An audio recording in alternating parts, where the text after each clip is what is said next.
আরে ভাই, আপনি সরকার প্রধান, আপনি কথা না বললে কথা কে বলবে? আপনি রাষ্ট্রপ্রধান হয়ে আপনি চুপ কেন? ইনসাফের বাংলাদেশে, তরুণদের বাংলাদেশে চুপ থাকা চলবে না। হাদিকে গুলি করার পাশাপাশি কাফিকেও গুলি করার অর্ডার ছিল। আরে ভাই, আমি কি করেছি? অন্যায়টা করেছি কি? আমি স্বৈরাচার হাসিনার এগেনিস্টে কণ্ঠস্বর চালিয়েছি। তোমরা তো চাঁদাবাজি করো, ঠিক কিনা?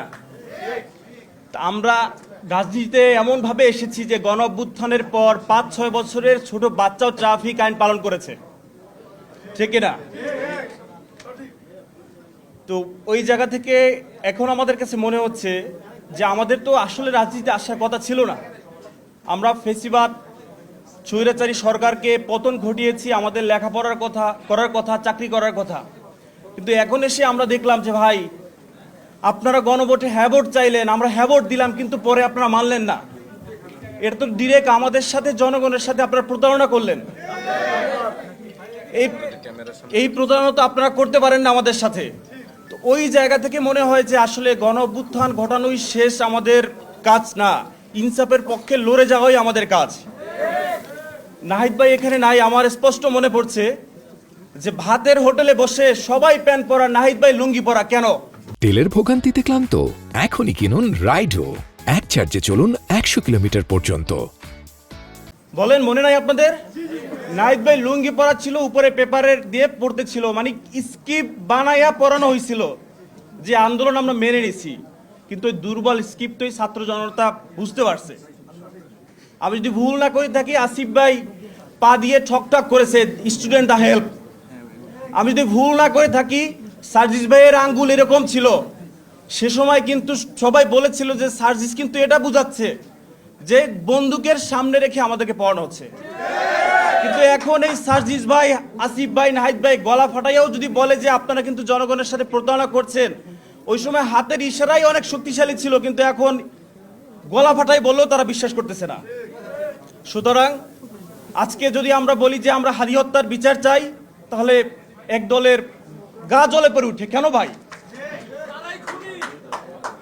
আরে ভাই, হাদিবার বিচার চাইতেছি, বাংলাদেশে দিবালোকে একটা মানুষকে গুলি করে মারলো, সেই মানুষটার জন্য আমরা বিচার চাই।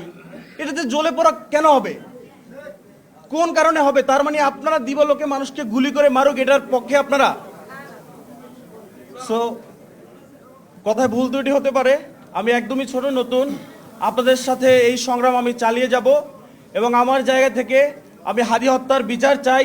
এটা আমি সব জায়গায় চেয়েই যাব, কারণ আমি যখন দেখেছি, আমি যখন শুনেছি যে হাদিকে গুলি করার পাশাপাশি কাফিকেও গুলি করার অর্ডার ছিল। আরে ভাই, আমি কি করেছি? অন্যায়টা করেছি কি? আমি স্বৈরাচার হাসিনার এগেনিস্টে কণ্ঠস্বর চালিয়েছি। বরিশালের স্টুডেন্ট, বরিশাল বিশ্ববিদ্যালয়ের ছাত্র ভাইদের মনে থাকবে যে 12ই ফেব্রুয়ারি সন্ধ্যার পর চি চি হাসিনা লজ্জায় বাঁচিনা স্লোগান দিয়েছি। তখন থেকে পালায় থাকতে হয়েছে বনে জঙ্গলে। আর ভাই, স্বৈরাচারের এগেনিস্টে কথা বলেছি। ইনসাফের পক্ষে আসতে হলে কি কোনো দল লাগে নাকি ভাই? ইনসাফের পক্ষে লড়তে হলে কোনো দল লাগে নাকি?